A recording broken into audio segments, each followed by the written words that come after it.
হেমন্ত মুখোপাধ্যায়ের স্মৃতিচারণায় শিল্পী শিবাজি চট্টোপাধ্যায়। মাত্র 69 বছরের জীবন, মাত্র 69টা বসন্ত। কিন্তু এই ছোট্ট সময় তাঁর জীবন খাতার প্রতি পাতার হিসেব নিকেশে শুধুই দেওয়ার ঘরের পাল্লা ভারী। যোগ বিয়োগের খেলায় কেবলই কাটাকুটি, সেখানে যেন শুধুই হেমন্তে পাতা খসে পড়ার শব্দ।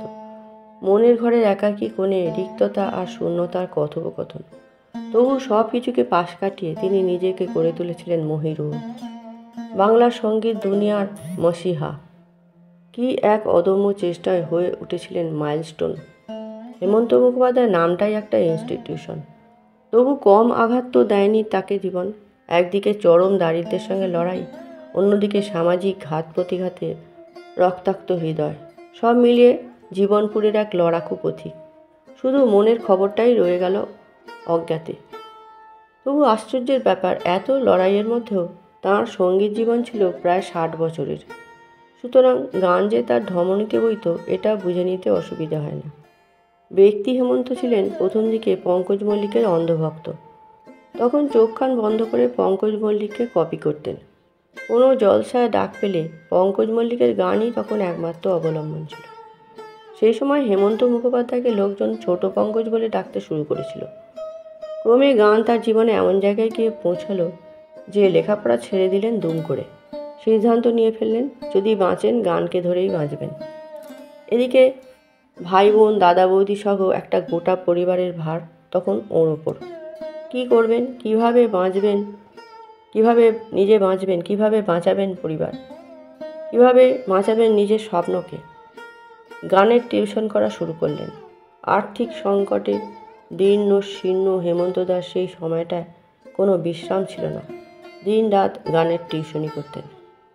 হেমন্তদা মারা যাবার পর একবার বৌদি কথা প্রসঙ্গে বলেছিলেন, সেই সময়টায় একদিন টিউশনে যাওয়ার জন্য বৌদির কাছ থেকে 4 আনা পয়সা নিয়েছিলেন। রাতে বাড়ি ফিরে বৌদির ওপর রেগে কাঁই। বললেন, একটা অচল পয়সা দিয়ে দিয়েছ। জানা গেল পয়সাটা চালাতে না পারায় ভবানীপুর থেকে শ্যামবাজার হেঁটে যাতায়াত করতে হয়েছে। বিশ্রাম অবশ্য কোনোদিনই ছিল না। পরবর্তীকালে যখন নিজেকে বাংলা গানের জগতে একমত দ্বিতীয়ম করে তুললেন, তখনও এক তিল বিশ্রাম পাননি। শুধু কর্তব্য করতে করতেই ক্ষয়ে গেছে ভেতরে ভেতরে। তবু কোনোদিন তাকে বিরক্ত হতে দেখা যায়নি। নিজের পরিবারের প্রতি দায়বদ্ধতা তো ছিলই, অন্যদিকে আইপিটিএতে বেলার সঙ্গে আলাপ এবং পরবর্তীকালে বিয়ে হওয়ার পর বেলা বৌদির পরিবারের যাবতীয় দায়িত্বও এসে পড়ে। বলতে গেলে হেমন্তদাই তখন হয়ে গেলেন বৌদির বাপের বাড়ির পরিবারের অভিভাবক। অর্থ দিয়ে, সামর্থ্য দিয়ে এই দুই পরিবারকে আগলে রেখেছিলেন হেমন্তদা। কোনোদিন নিজের চাওয়া পাওয়া বা আনন্দের দিকে ফিরে তাকাননি।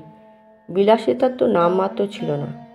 প্রিয়জনদের বাঁচাতে কঠোর পরিশ্রম করেছেন, তবু মুখের হাসিটি কখনো ম্লান হতে দেখিনি।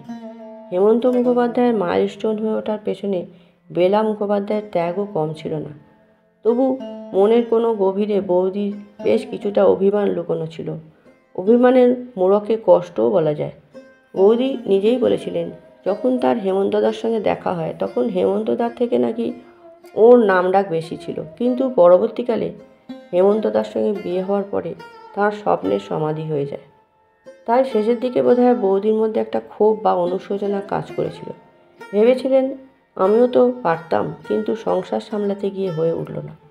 আসলে হেমন্ত মুখোপাধ্যায় এমন একটা সূর্য ছিলেন যার প্রচণ্ড তেজের কাছে অনেকের আলোই ম্লান হয়ে যেতে বাধ্য ছিল। হেমন্ত প্রতিভার কাছে বেলা ছিলেন অনেক কম। তবু বেলা যে স্বামী গরবে গরবিনী ছিলেন তা তাকে দেখে বিচক্ষণ বোঝা যেত। হেমন্তদার মনে বহু কষ্ট ছিল, বহু দুঃখের খতিয়ান তিনি সঙ্গে নিয়ে ঘুরে বেড়াতেন। নিজের মেয়েকে নিয়েও তার একটা দুঃখের জায়গা ছিল। মেয়ে রানু খুব ভালো গান গাইত, ভারী মিষ্টি গলা ছিল, কিন্তু রানু যখন নিজেকে প্রতিষ্ঠার সময়, তখন মেয়েকে শিল্পী হিসেবে প্রতিষ্ঠা করে দেওয়ার মতো সময় হেমন্তদার হাতে ছিল না। তখন তিনি মধ্যগগনে নিজের কর্তব্য পালনের জন্য অর্থের পেছনে ছুটছেন প্রতিনিয়ত। কিন্তু রানু হয়তো ভেবেছিলেন বাবা তাকে শিল্পী হিসেবে চেনানোর ব্যাপারে মুখ্য ভূমিকা নেবেন।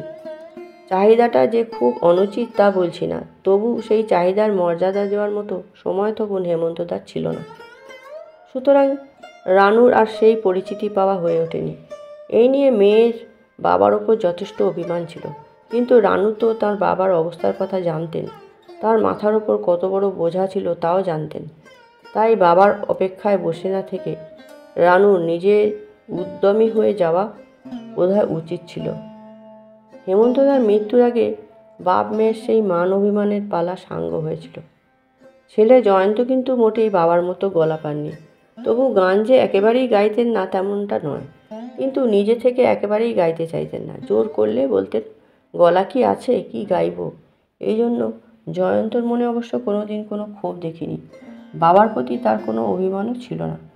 আসলে আমার সবসময় মনে হয়েছে একটা হেমন্তের মধ্যে বহু হেমন্তের বসবাস।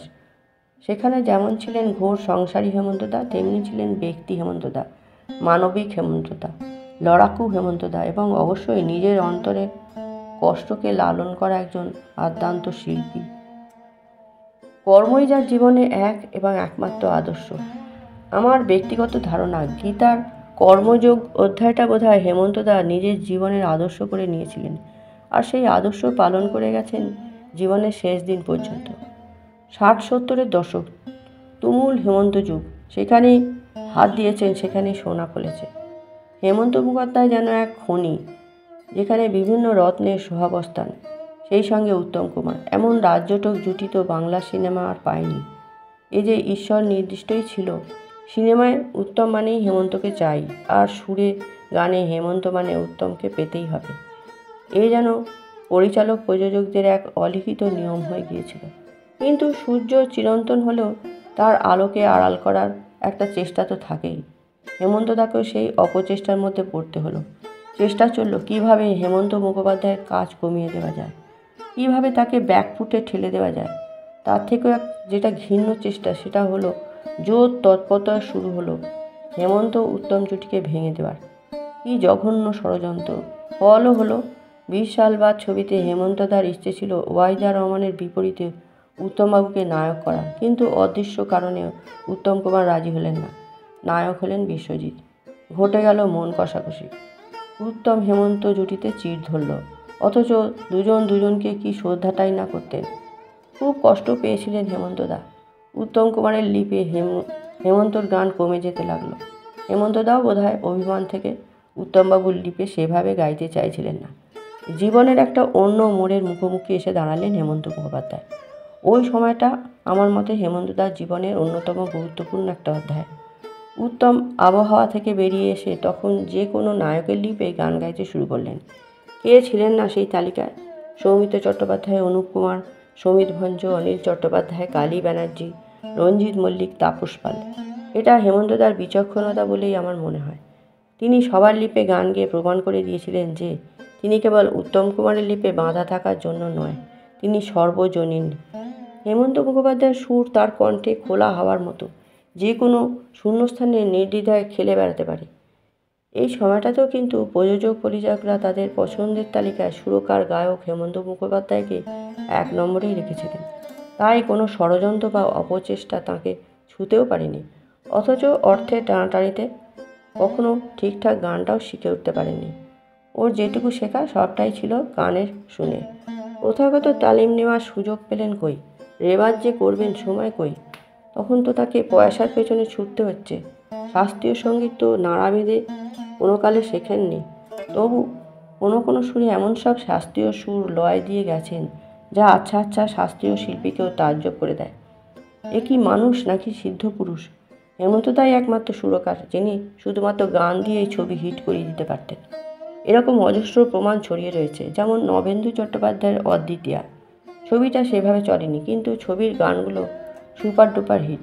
যাবার বেলায় পিছু থেকে ডাক দিয়ে বা চঞ্চল মন আনমনা হয়, এর মতো অদ্বিতীয়ার গানগুলো এখনও হিট। ঠিক ওই সময়টায় উত্তমবাবুর ছবি জীবনেও একটা বড় পরিবর্তন হলো। হেমন্তদা সরে যাবার পর উত্তম কুমারের ছবির সেই রোমান্টিসিজম কমে গেল। সেই জায়গায় এলো অভিনয়ের এক অন্য ধারা, যার ফলে উত্তমের লিপে তখন ধরা দিলেন মান্না দে, শ্যামল মিত্র, কিশোর কুমাররা। বড্ড বেশি ভাগ্য বিশ্বাসী ছিলেন হেমন্ত মুখোপাধ্যায়। তাই বলতেন, কপালে থাকলে হবে, না হলে হবে না।